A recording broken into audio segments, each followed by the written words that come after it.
Y la llegada de McKinsey es una cura de humildad. Yo lo primero que recuerdo es esta cura de humildad. Porque de repente te empiezas a presentar, joder, todo el mundo tiene un MBA, ha estado en Estados Unidos, yo lo de París y Londres era lo más cercano que había estado todo el mundo con el que me presenté en McKinsey, ¿no? Entonces todo el mundo es muy bueno. Por lo tanto, primer impacto. La cura de humildad sigue en el primer proyecto. Yo en mi caso hice un proyecto de telecomunicaciones, el único que he hecho en mi vida. Telecomunicaciones es una empresa eléctrica. El equipo era un chileno, un jefe de equipo chileno que vivía estaba en la oficina de Londres, un experto en telecom, 2 ingenieros de telecomunicaciones y el socio era Carlos Torres, ¿no? Mis 2 primeras semanas, estamos en Castellana 35, yo te prometo, las 2 primeras semanas no entendía nada de lo que estaban diciendo. Hoy un episodio de consultoría, que ya sabéis que es uno de los temas que más me gusta y que no siempre podemos hablar en el podcast. Y tenemos el lujo de contar con Ignacio Abengoechea, que es socio director o socio senior de McKinsey, que es la gran consultora. Ignacio, aparte de tener 25 años en esta firma, ha tenido un buen número de roles de liderazgo y es un especialista en servir a clientes del sector financiero y de private equity. Con Ignacio vamos a hablar de qué es la consultoría, por qué es importante, cuál es el valor que aporta, qué hay que hacer para entrar en consultoría, pero sobre todo vamos a profundizar en McKinsey, que es esa empresa de la cual todo el mundo habla pero que muy poca gente conoce. ¿Por qué McKinsey es diferente? ¿Cuál es el valor que aporta? ¿Cómo ha sido su carrera en la firma? Y sobre todo, si la recomienda para gente joven. Si te interesa la consultoría y quieres saber de la mejor firma que es McKinsey, el de hoy es tu episodio. Bienvenidos a Outliers, un podcast con conversaciones de negocios con personas atípicas. Presentado por Joseph Gelman.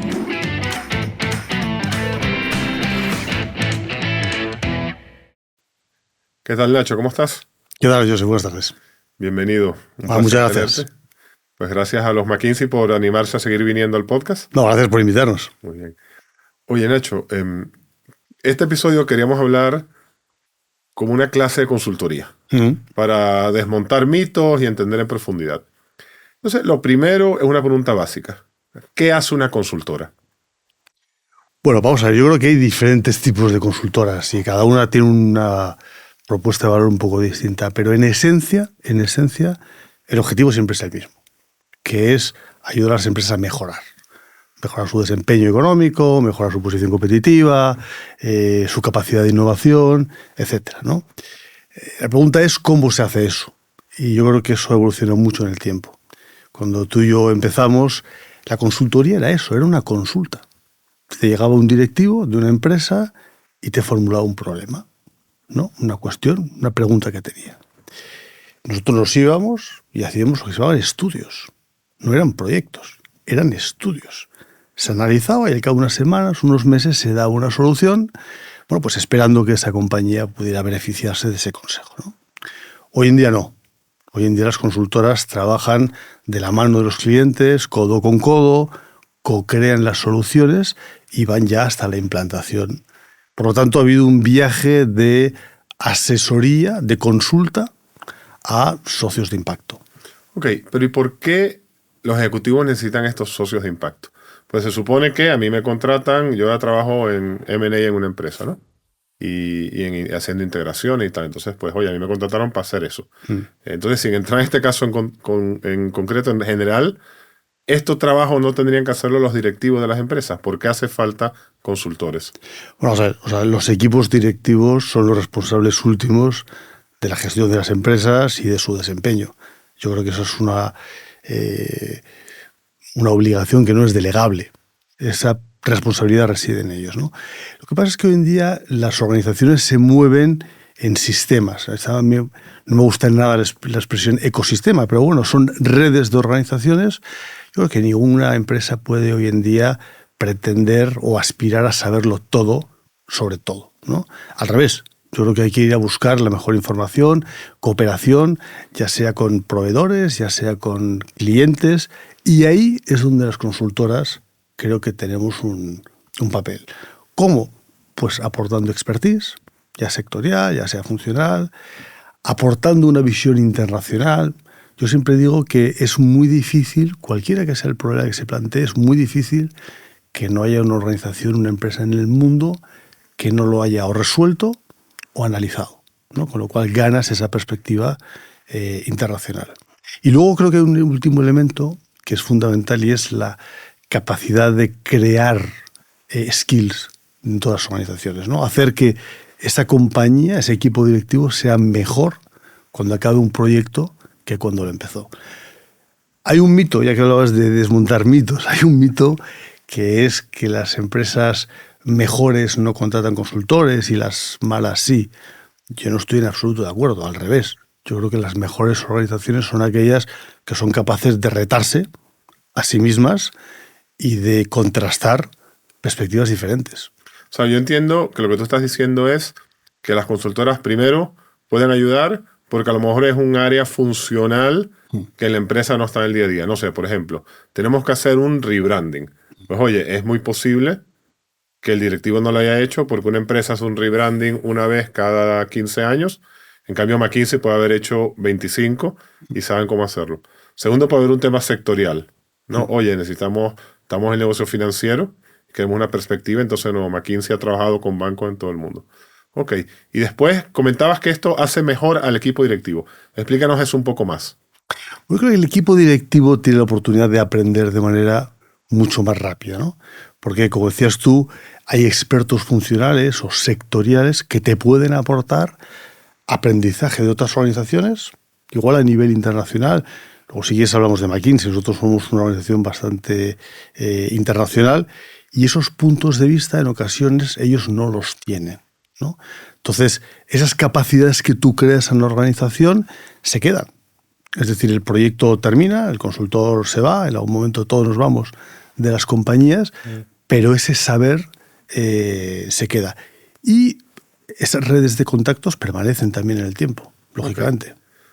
Aludiendo a algo que dijiste antes, que va a estar relacionado con esto, ¿no? Porque tú estás hablando ahora de una consultoría muy estratégica. Entonces, para situar en el mapa, no todas las consultoras son iguales, no estoy diciendo ni mejores ni peores, aunque eso también podemos hablarlo, pero hacen cosas diferentes. Entonces, si tú tuvieses que explicarle a alguien que está medio interesado en consultoría, ¿cómo se categorizan las consultoras? No, yo te voy a dar mi visión de la industria, porque es una industria que, como tú bien dices, hay segmentos muy distintos y es muy granular, ¿no? Pero yo te diría que hay, a mi juicio, 4 grandes grupos. Un primer grupo son las consultoras tecnológicas. De eso sabes tú mucho más que yo, con lo cual no te voy a entrar. Efectivamente, con presupuestos gigantescos, cientos y miles de empleados. Luego hay unas consultoras que yo llamaría especializadas en un ámbito concreto, ¿no? Hay consultoras de comunicación, de regulación, de medio ambiente, de gobernanza corporativa, por ejemplo, ¿no? Luego hay un tercer grupo que son consultorías de implantación. Esas consultoras creo que tienen como objetivo no tanto asesorar al cliente, sino asegurarse que los proyectos que ya están definidos se ejecuten mejor, o más rápido o más barato, normalmente. O sea, estos son como de project management, ¿no? Sí. Por ejemplo, tú quieres hacer una implantación de un sistema que te lo puede estar haciendo la consultora tecnológica o lo puedes estar haciendo tú mismo, pero necesitas un consultor de estos de management que sea el que tiene todo el plan de proyecto, que lo siga, que perciba a la gente, que vea que los entregables se hacen. Ok. Y que a lo mejor lo ha hecho 50 veces antes. Exacto. En 3 países. Y ya sabe, por ejemplo, lo que puede ir mal, puede estar pendiente, etcétera, etcétera. Eso es. Entonces no es una asesoría tanto estratégica, sino de ejecución. Y luego hay un cuarto grupo, que son las consultoras estratégicas, donde está McKinsey, que lo que hacen es asesorar de una manera, si quieres, más holística, más completa a las compañías.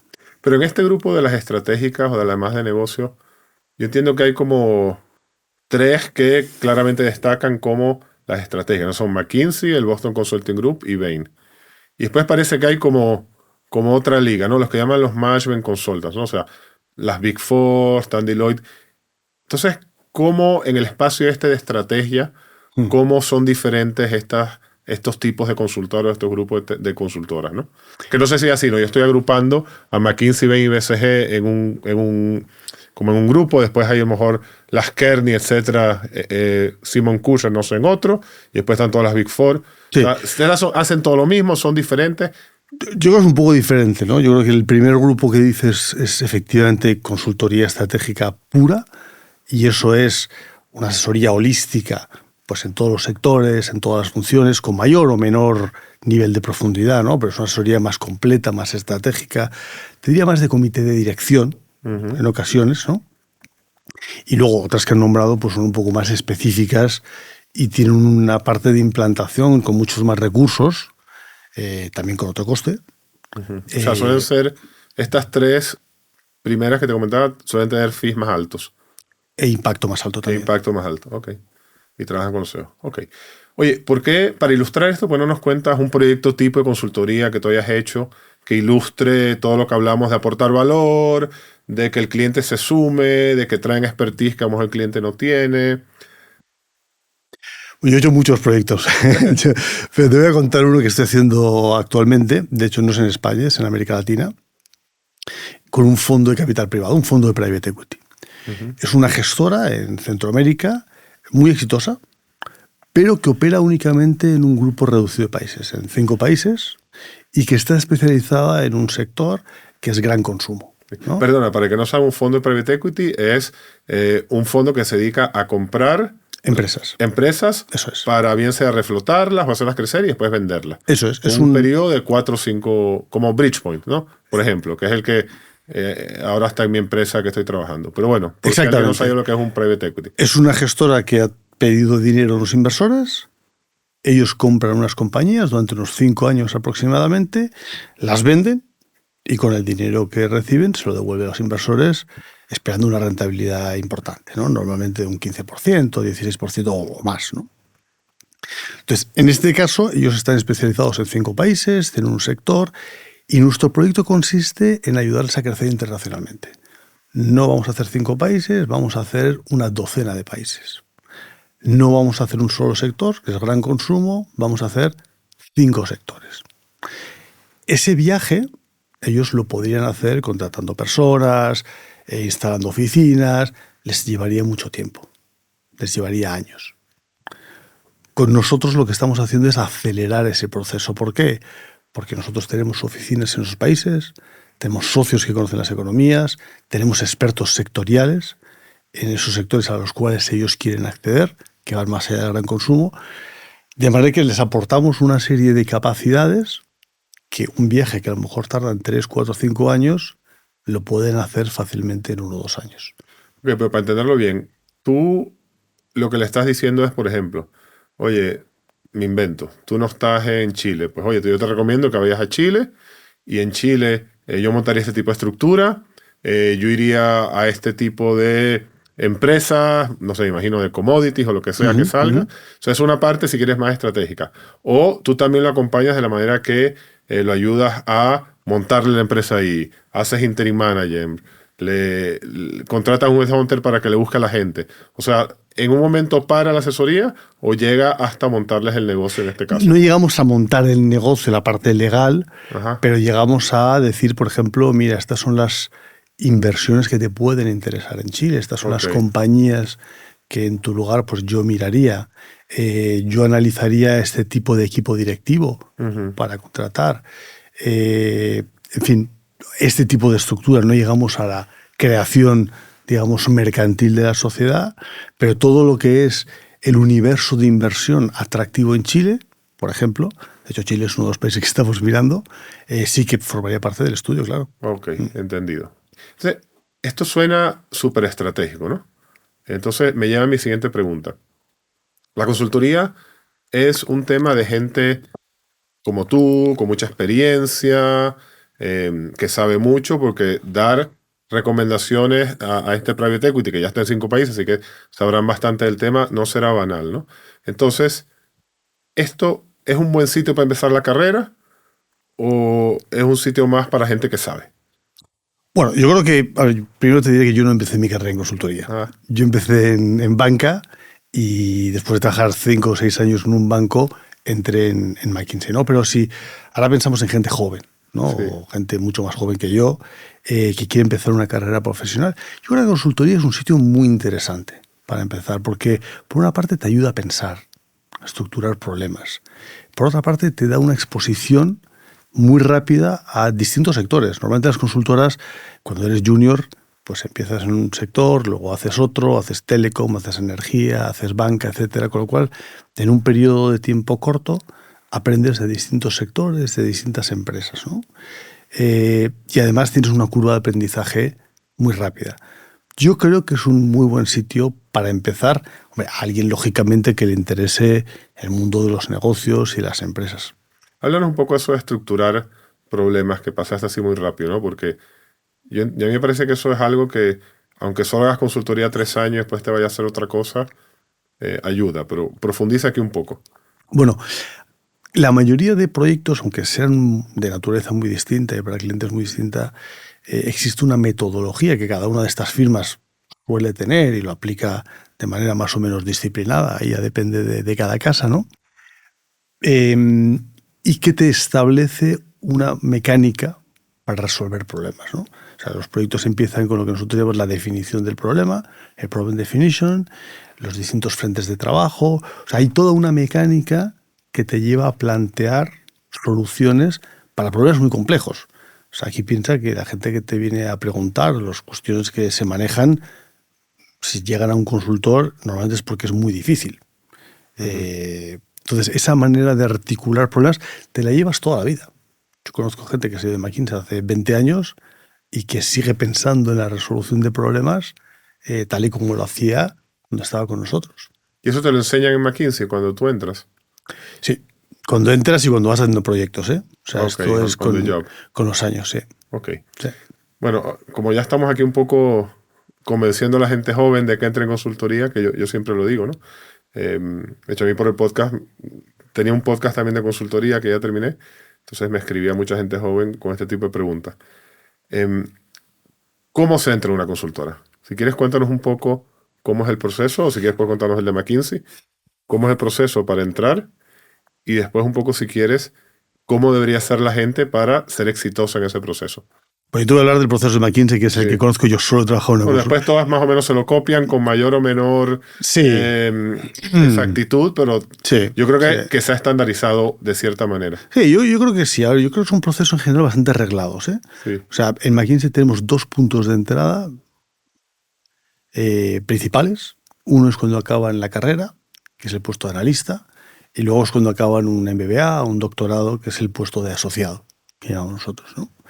Y el proceso es muy estándar. Tú aplicas con tu expediente académico o con tu experiencia profesional, hay un primer filtrado.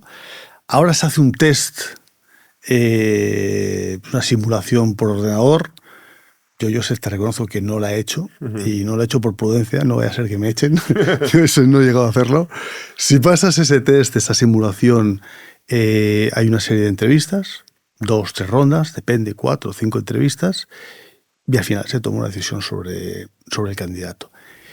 A tu segunda pregunta, de qué es lo que se busca.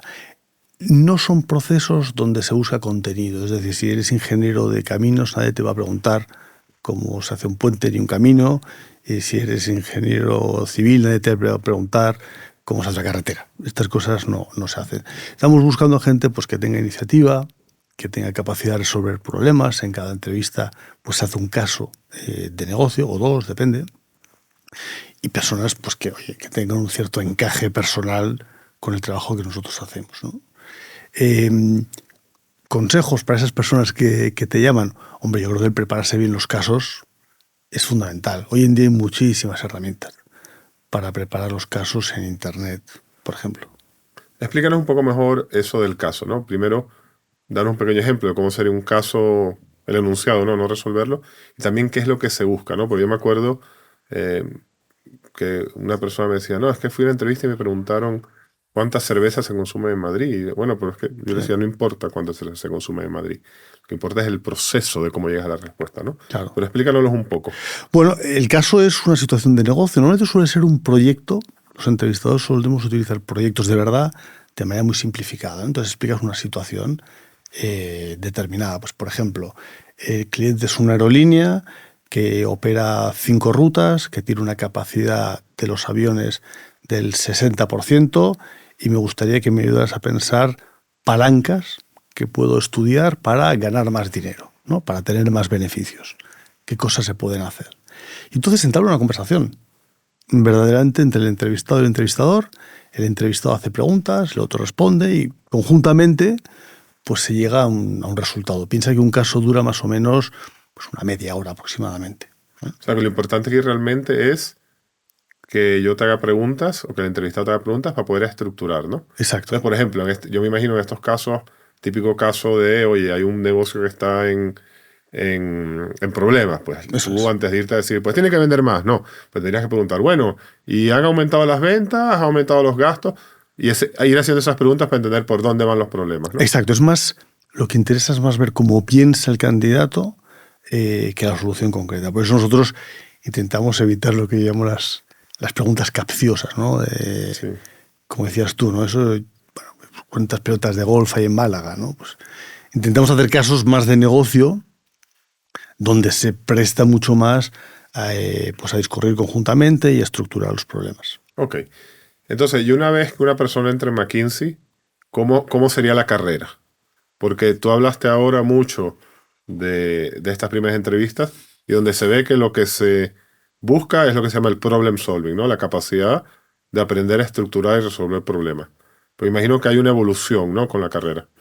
Veo que tú manejas la terminología McKinsey mejor que yo, ¿eh? Que se te ha quedado.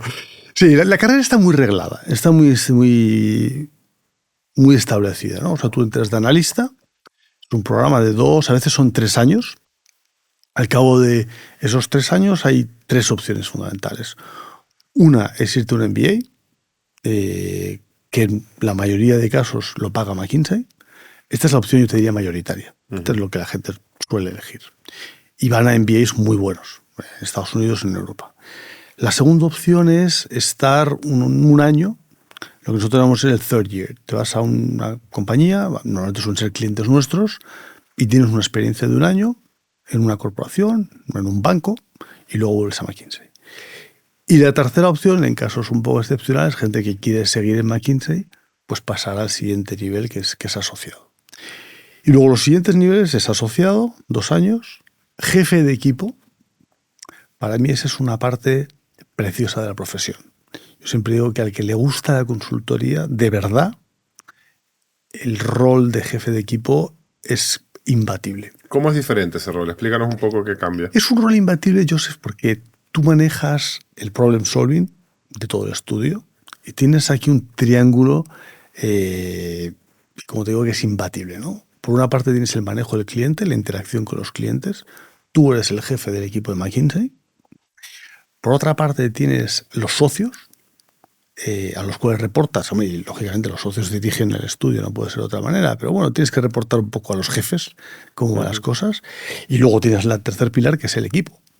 El equipo, que es gente, todos muy bien preparados, todos con buen expediente académico, todos muy motivados, y bueno, pues... En ese momento lo gestionas tú como Lo gestionas como tú, manager. claro. Okay. Entonces, el gestionar ese triángulo pues es muy retador y se aprende muchísimo. Esas son unas curvas de aprendizaje, yo creo que más aceleradas a la consultoría. Ese todavía no vende. Ese todavía... Bueno, nosotros no vendemos. No, Déjame exacto. que... No construye relaciones comerciales. Exactamente. No crea oportunidades. No crea oportunidades, efectivamente. Okay. Luego hay un puesto que es justo antes de socio.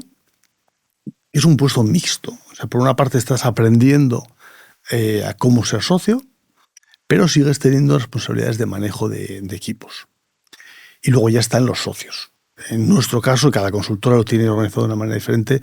Nosotros tenemos 2 niveles, socio y socio senior. Como ves, no nos rompimos la cabeza tampoco en la terminología. Y eso es todo lo que hay. Muy bien.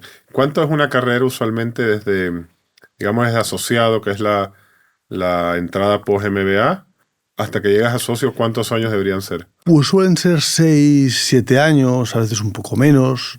Yo, por ejemplo, estuve 5 y medio. Okay. Más o menos. O sea, que es gente de 30 y pocos los socios. Sí.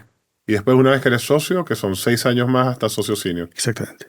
O sea, Puede cambiar 40, de los 6, 7, a veces un poco menos, pero menos de 6 es muy poco común. O sea, que realmente el liderazgo de la 40 firma es o- gente joven. Sí, o sea, los socios senior, cuando te eligen socios senior, la edad media debe ser unos 40, 40 y pocos años. Hay algunos que tienen 30 y muchos, los que entraron y solo han hecho McKinsey. Los que tenemos experiencia profesional, como es mi caso, que entramos un poco más tarde, pues los 40 y pocos. Ok. Entonces ya nos hemos metido de lleno en McKinsey, pero no hemos descrito exactamente qué es McKinsey, ¿no? Entonces, para continuar con esta línea, ¿cómo la describirías tú, no? Yo te voy a decir algo que yo lo he dicho muchas veces. Yo estuve pocos años en McKinsey, pero yo no reniego de nada. Y de hecho, yo siempre digo, cuando me viene alguien, ¿por qué McKinsey? Yo le dije, ¿pero tú trabajaste en McKinsey? No. ¿Y no eres cliente de McKinsey? No, tampoco. Bueno, yo he conseguido que mucha gente que critica a McKinsey es porque ni ha trabajado ni ha sido cliente, ¿no? Pero bueno, cuéntame tú, ¿qué es McKinsey? Bueno, mira, te voy a dar dos respuestas. Ujú. Yo creo que McKinsey es objetivamente la consultora estratégica más importante del mundo. Creo que es una firma que fijó los estándares de la industria y creo que lo sigue fijando. McKinsey cumple 100 años el año que viene, a nivel mundial. En España tenemos casi 50 años, ¿no? Con lo cual es una firma con mucha trayectoria, está en 65 países, 130 oficinas, etcétera, etcétera. Por lo tanto, tiene una posición, bueno, que objetivamente de liderazgo en esta industria, ¿no? Si me preguntas más mi visión personal de McKinsey, yo lo veo como un grupo de profesionales fantástico. Gente con mucho conocimiento, con una vocación de servicio tremenda. La consultoría es una profesión de mucha humildad. Es fundamental ser humilde en consultoría. Yo he aprendido tanto de mis clientes como yo espero que ellos hayan aprendido de mí. Y sobre todo es una compañía internacional. Hablábamos antes fuera del micrófono del concepto de One Firm. McKinsey es una firma realmente global. Los incentivos que tenemos como socios, por ejemplo, son globales. Nosotros no tenemos un P&L, por ejemplo, en la oficina de España. Mejor dicho, lo tenemos, pero nadie es valorado por ese P&L. Nuestra evaluación es por el impacto que tenemos a nivel mundial. Yo, por ejemplo, llevo más o menos el 50% de mi actividad, un poco más, fuera de España. Yo tengo la misma motivación de ayudar a un socio que esté en San Paulo o en Varsovia que a un socio que esté en Barcelona. Nuestra manera de operar es internacional, ¿no? Entonces yo creo que eso distingue de otras firmas que quizá tienen un enfoque más local, ¿no? Claro, porque hay firmas que objetivamente son una sola marca, pero realmente son estructuras locales Eso es. con sus propios P&L y donde Eso es más complicado esa transferencia tanto de conocimiento como de gente, ¿no? Exactamente. Tú eres socio equity de la franquicia, vamos a ponerlo así, en España o en Portugal o en Alemania o en Inglaterra, ¿no? Y esa manera de operar de McKinsey Internacional tiene muchas consecuencias para los clientes, porque ven verdaderamente una organización internacional y tienes mucho más acceso al conocimiento y experiencias de compañías en cualquier sitio del mundo. Okay. Siguiendo con esa línea, ¿qué más hace a McKinsey esta firma que tiene este aura de ser la mejor para los clientes? Bueno, yo creo que a lo largo del tiempo ha ido evolucionando, lógicamente. Desde que tú y yo entramos a hoy, pues es un sitio muy diferente en muchos aspectos. Pero hay una cosa que es troncal, que son los valores de la firma, ¿no? O sea, la manera en que se trabaja, cómo se sirve a los clientes, la meritocracia interna de cómo se promueve el talento y cómo se va creciendo en McKinsey. Eso no cambia, ¿no? Y yo siempre pregunto a veces con los alumni, ¿no? que habéis salido de McKinsey y les pregunto, oye, pues, ¿qué echas de menos o qué recuerdas de McKinsey? Y más allá de muchas batallitas de proyectos que todo el mundo cuenta, todo el mundo te dice, oye, los valores. Eso es troncal. Eso te marca, hayas estado, como dices tú, 3 meses, 3 años o 30, ¿no? Cuéntame esos valores cómo se viven. O sea, un ejemplo concreto de cómo eso impactaría o bien sea un cliente o la manera como haces un proyecto o la evolución de la carrera de una persona. Bueno, hay distintos valores, pero te voy a dar dos para no extendernos mucho, ¿no? Hay un valor que es el adherirnos a los más estrictos estándares profesionales. Y dentro de eso está la idea de poner los intereses de la firma por detrás de los intereses de los clientes. Es decir, en el caso en el que tengas que tomar una decisión, y que ocurre en el día a día, siempre anteponer los intereses de los clientes. Pues ese es uno de los parámetros por los cuales se nos evalúa como socios. Cuando nosotros cada 2 años nos viene a ver un evaluador y nos pregunta, oye, ¿qué tal lo ha hecho Nacho Bengoechea, etcétera? Una de las preguntas es, oye, ¿cómo ha manejado las relaciones con el cliente? ¿Ha sido capaz de anteponer esos... y a lo mejor el interés del cliente es no hacer el siguiente proyecto. A lo mejor es parar para desarrollar capacidades, ¿no? Entonces, eso, que puede parecer inicialmente contraintuitivo, es una manera de gobernar. Hay otro segundo ejemplo que te puedo dar de valores, que es la obligación de desarrollar, de atraer y desarrollar talento interno. Nosotros llamamos la dimensión de people. Como socio te tienes que asegurar, y como consultor, de que las personas que están dentro de la casa pues están motivadas, crecen, te preocupas por ellos, pero te preocupas de ellos de manera sincera, no porque te vayan a evaluar, sino porque te preocupa que las personas que te rodean les vaya bien. Muy bien. Y entonces, y en todo ese círculo, la gente al final tiene que ser primordial, ¿no? Porque esto es una compañía que el único activo que tiene es la gente, ¿no? Fundamental. Bueno, puedes decir conocimiento, pero conocimiento también es creado por la gente, ¿no? Aquí no hay grandes activos tecnológicos que sean diferenciales, ni nada de ese estilo. Entonces, ¿cómo hace McKinsey para atraer a la mejor gente? Porque tiene que hacerlo, ¿no? Para dar este servicio que comentas a los clientes con esta mística y sobre todo, como decimos, a unos fees más altos aportando mayor valor. Sí. Yo creo que, mira, la parte de atracción de talento, sinceramente, no es un problema. La gente sigue viniendo, a mí me sorprende que con las décadas siga viniendo, pero realmente nosotros tenemos un posicionamiento, y lo digo humildemente, yo creo que muy bueno. Nos llegan muy buenos currículums de gente muy buena, etcétera, ¿no? El desafío yo creo que viene después, en cómo mantienes a esas personas, cómo les ayudas a desarrollarse. Y tenemos un sistema mixto, ¿no? Distintas palancas. Por una parte, cada consultor tiene un mentor dentro de la firma que le va guiando en diferentes estadios, lógicamente. Tenemos unos comités de evaluación que se llaman de desarrollo. Es decir, te evalúan, pero te ayudan también a desarrollar tu carrera profesional, con lo cual el desarrollo de los consultores está en el foco de la carrera de prácticamente todo el mundo. Hay algunos que están mejor y otros peor, también te digo. Uh-huh. Pero es un punto focal de la carrera. Ok, lo que pasa es que es un tema que es complicado de ver, a menos que estés muy metido, ¿no? Y aparte que el tema de evaluación es complicado, porque al final, en algún momento te van a decir, oye, se acabó tu periodo acá, ¿no? O sea, en algún momento de la carrera de todo el mundo, la evaluación va a ser negativa, ¿no? Entonces, a nivel más de cómo se ve a McKinsey, ¿qué crees que hace realmente primero que la gente se siga interesando sobre el mundo digital de hoy, en el cual todo el mundo dice, bueno, ahora todos vamos a ser autónomos y todos vamos a tener pequeños trabajos y trabajar por proyectos, que bueno, al final son modas, ¿no? Sin embargo, lo que tú nos dices es que la gente sigue queriendo trabajar en McKinsey, tanto en una primera fase como en desarrollar su carrera. Entonces, ¿qué crees tú que ve la gente que es atractivo? Bueno, yo creo que, mira, yo hablo con muchos chicos jóvenes y les pregunto eso. Yo sigo haciendo entrevistas. Yo cada viernes hago una entrevista.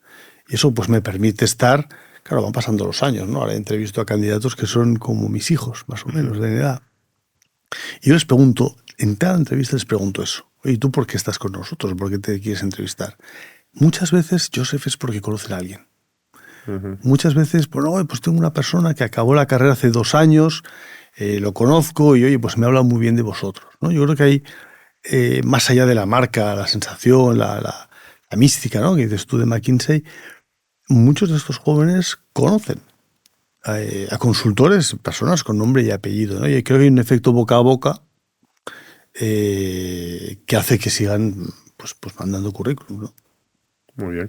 Oye, comentaste que tú llegaste a McKinsey, venías de banca, ¿no? ¿De banca inversión?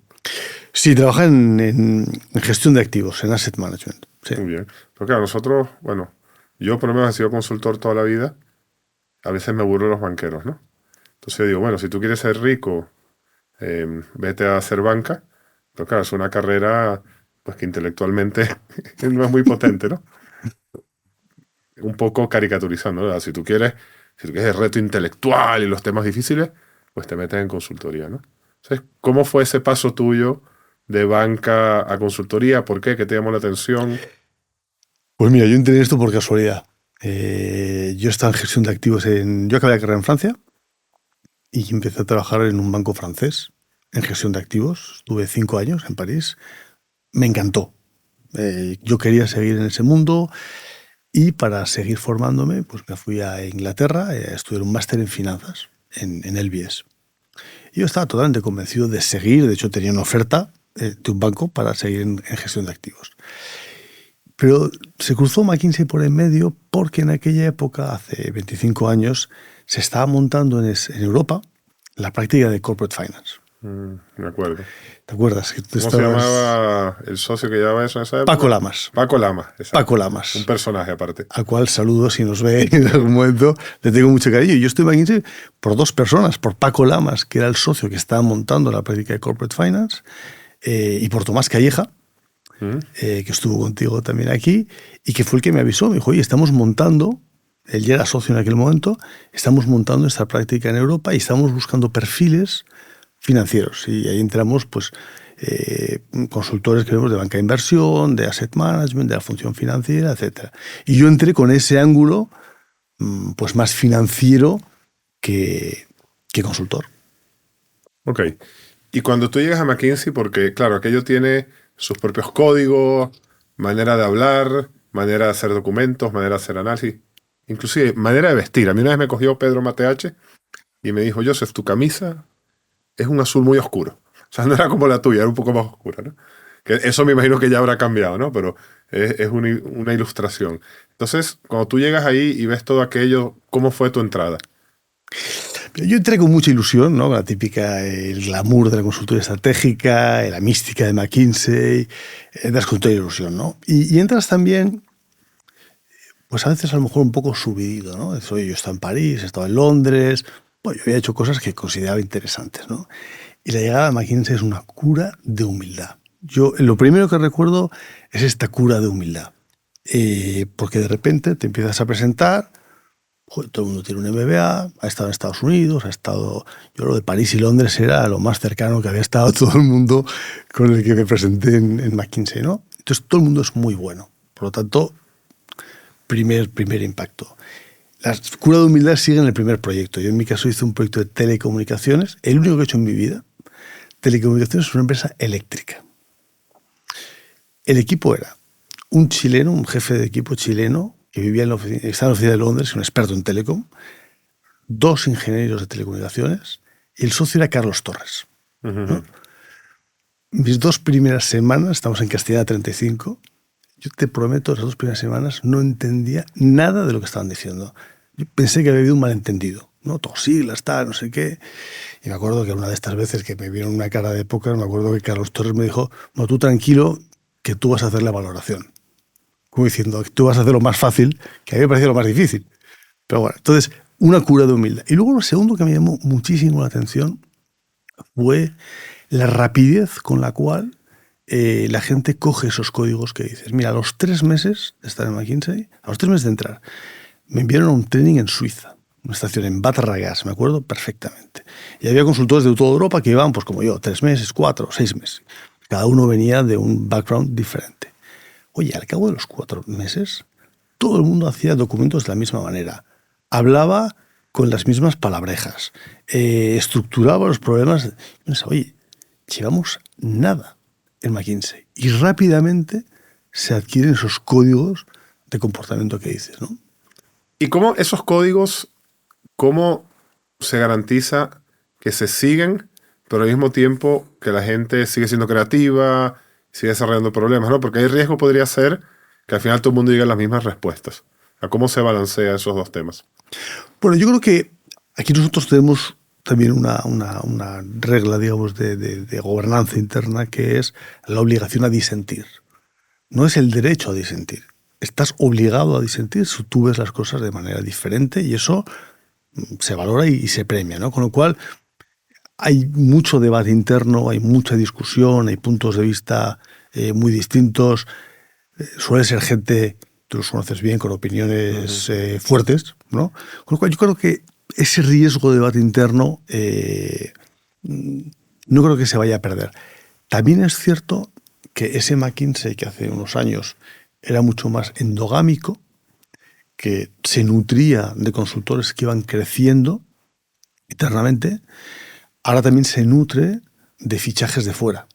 O sea, nuestra capacidad de fichar talento de fuera, de integrarlo, etcétera, etcétera, ha aumentado muchísimo. Con lo cual, yo creo que se completan visiones endogámicas y externas. Ok. Bueno, volviendo a tu historia. Entonces, tú llegaste a socio. Entonces, yo quiero que me cuentes dos cosas. Primero, no sé si rememoras el momento de llegar a socio, cómo fue. Y después algo un poco más racional, que es qué significa ser socio y cómo cambia la carrera en ese momento. Sí. No, yo me acuerdo perfectamente. Yo tuve la suerte de ser socio unos años antes que Víctor Matarraz, que, como te contó en este programa, se presentó en la primera reunión de socios con un ukelele, hizo una canción. Entonces ya, digamos que puso la barra para todos los socios. Yo, en mi época, como era antes que eso, con hacer un discurso y no decir demasiadas tonterías, pues te dejaban seguir, ¿no? Yo creo que Víctor dejó la barra muy alta en ese sentido. Yo eso recuerdo con ilusión. Recuerdo con más ilusión, Joseph, todavía cuando me eligieron socio director. Okay. Lo que nosotros llamamos senior partner, porque cuando eres socio director, oye, pues es un grupo más reducido, son los puestos realmente de gobernanza de la firma a nivel global. Cuesta llegar a ese nivel, o al menos a mí me costó llegar a ese nivel. Por lo tanto, creo que es un reconocimiento pues dentro de la casa lo máximo que hay, prácticamente, ¿no? ¿Cuál era la otra pregunta? Explicar un poco cómo es el rol del socio o del socio senior diferente. Mira, yo creo que yo noté poca diferencia entre antes y después de la elección a socio. Noté alguna diferencia, pero no mucha. Socio director sí. Socio director sí, porque tienes tres roles que son muy diferentes. Uno, empiezas a gestionar clientes de manera autónoma. Tú eres el responsable o corresponsable de la gestión de ese cliente, de la relación con ese cliente. En segundo lugar, tienes puestos dentro de la firma de mayor responsabilidad. Cada uno los puestos que quiere o los que le dejan llegar, pero, por ejemplo, estás en comités de evaluación de socios. Yo estoy en comité de evaluación de socios, a mí me tocaron socios de Estados Unidos. Ahora, por ejemplo, estoy en comité de elección de socios de profesionales de fuera, ¿no? Okay. Entonces, esa parte pues es nueva. Y luego, tercero, tienes la responsabilidad realmente del gobierno, la gobernanza de las oficinas de McKinsey, ¿no? Son un poco los tres cambios más importantes. Ok. Tú has estado, porque entramos en el 2000, entramos en la misma clase, ¿no? Sí, septiembre.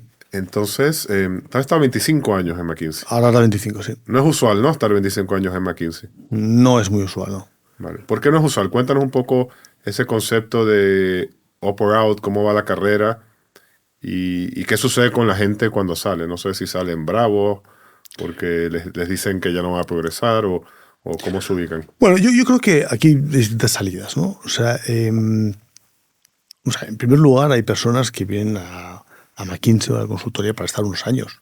Aprenden y luego tienen muchas oportunidades, gracias a Dios, de entrar en otras organizaciones. Algunos son clientes nuestros, otros no. También hay consultores que emprenden. En el caso de España tenemos gente exitosísima que ha emprendido y le ha ido fenomenalmente bien, ¿no? Gente que se vaya enfadada, alguno habrá, pero mi experiencia es que la salida de McKinsey suele ser bastante natural. Es muy raro que tú vayas a un comité y de repente venga un señor y te diga, pues te tienes que ir mañana, y que la gente esté muy sorprendida, ¿no? Normalmente, bueno, pues uno ya ve que encaja menos, a lo mejor le apetece menos el siguiente nivel, No todo el mundo quiere ser socio, gracias a Dios. Por lo tanto, creo que son salidas bastante naturales. Yo recuerdo pocas, algunas ha habido, pero recuerdo muy pocas salidas traumáticas. Sinceramente, muy pocas. ¿Y tú, en estos 25 años, a veces piensas que te hubiese gustado haber hecho otra cosa, tener otro trabajo, otro tipo de industria? ¿O cuando dices, bueno, los 25 años aquí fueron lo mejor empleado que pude hacer? Esta pregunta es muy difícil. A ver, yo a lo largo de mi carrera sí que he planteado otras alternativas. Creo que de hecho es sano. Yo creo que es muy sano plantearte otras alternativas, otros proyectos, considerar caminos distintos. Yo creo que es sano porque demuestra que estás intelectualmente activo. Y he tenido efectivamente oportunidades de hacerlo, pero al final del día no he encontrado nada, porque si no me habría ido, pero no he encontrado nada que cuando ponga todas las piezas juntas fuera superior a lo que hacía en aquel momento en McKinsey o a lo que yo creía que iba a hacer inmediatamente después, ¿no? Por lo tanto, en McKinsey es muy difícil quedarte por defecto. Uh-huh. Te tienes que quedar de manera proactiva porque es una profesión pues dura y exigente. Y ahí, Joseph, me gustaría también, volviendo a veces de los mitos, atacar un mito. Hay mucha gente que dice, no, es que en consultoría cuando tú eres muy joven tienes muchas ofertas y si te quedas, pues oye, cada vez tienes menos alternativas, ¿no? Bueno, yo creo que quizás eso es verdad desde el punto de vista de fichajes, porque hay menos fichajes senior en la economía que junior, eso está claro. Pero en mi experiencia, cuando vas ganando años, tienes una mayor capacidad de liderar proyectos, de emprender, de montar cosas fuera, ¿no? Entonces, eso de si te quedas como socio, se te acaban las opciones, al revés.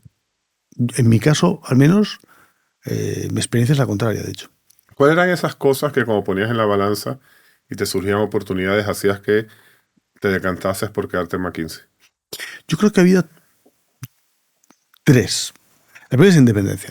A mí en McKinsey nadie me dice lo que tengo que hacer.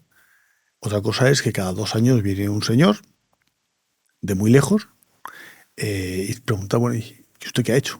¿No? O tú qué has estado haciendo estos 2 años, y entonces, bueno, pues te evalúa. Pero a mí nadie me dice tienes que hacer un proyecto en Turquía, o tienes que hacer en Varsovia, tienes que servir a este banco A o al banco B.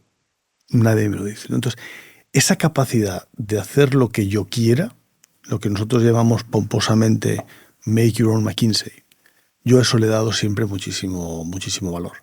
Lo segundo, a lo que le da mucho valor es la gente de la firma, ¿no? Esa posibilidad de desarrollar talento a escala, a mí me gusta mucho. Yo por eso están tantos comités internos, eso es algo que me ha traído mucha satisfacción. Y luego lo tercero, Joseph, el trato con los clientes. Yo es algo que he encontrado muy, muy satisfactorio, ¿eh? Entonces, bueno, hay un conjunto de elementos. Okay. ¿Y cuáles han sido los momentos duros en estos 25 años? Que no sé si han sido algo con un cliente que ha salido mal, porque a los consultores les duele mucho cuando el proyecto sale mal, ¿no? Sí. O si ha sido algún momento que pensabas que no dabas la talla y que ya no te sentías tan bien, y eso, como tú dices, solamente va unido a que a lo mejor ves un panorama de salir de la firma en los próximos meses, o si fueron temas personales. Sí. ¿Cuáles han sido los momentos duros? Bueno, yo creo que tú has tocado a uno, ¿no? O sea, hay uno que es cuando los proyectos salen mal, algunos proyectos salen mal. Esto es inevitable y lo pasas fatal, ¿no? Cuando un proyecto no ha salido bien porque un cliente ha depositado una confianza en ti y por un conjunto de factores pues las cosas no han salido bien. Normalmente eso suele ser por una de 3 cosas o las 3 juntas. Porque no se ha definido bien el proyecto, inicialmente está mal planteado. Culpa del socio, eso usualmente, ¿no? O del socio o del cliente, es decir, no ha habido un entendimiento. Vale. ¿No? Tú querías una casa con 3 pisos, yo entendí que eran 2 y al final pues hemos hecho una sola planta, ¿no? Okay. O sea, si no se define bien el problema, es muy difícil. Segundo, por falta de alineamiento de intereses. A veces pues el CEO de la compañía quiere A y su equipo directivo quiere B. Entonces el equipo pues intenta navegar entre los dos y normalmente suele naufragar, ¿no? Ahí es muy difícil hacerlo bien. Y luego, en tercer caso, hay situaciones de shocks externos que nadie anticipa y que hacen que un proyecto se vaya al agua. Eso te puede pasar. Por lo tanto, proyectos que salen mal es un momento muy difícil en McKinsey. Y luego hay un segundo momento que es efectivamente cuando ves que la promoción es difícil, cuando cuesta llegar al siguiente nivel. Oye, yo he vivido en mi carrera profesional muchas crisis. A mí me eligieron socio en 2006, en 2008 tuvimos una crisis financiera salvaje a nivel mundial. En 2012 tuvimos la crisis del euro. Luego tuvimos el COVID. Esto hace que tu carrera profesional pues se pueda ver en un momento determinado en peligro, ¿no? Muy bien. Oye, una última antes de cerrar.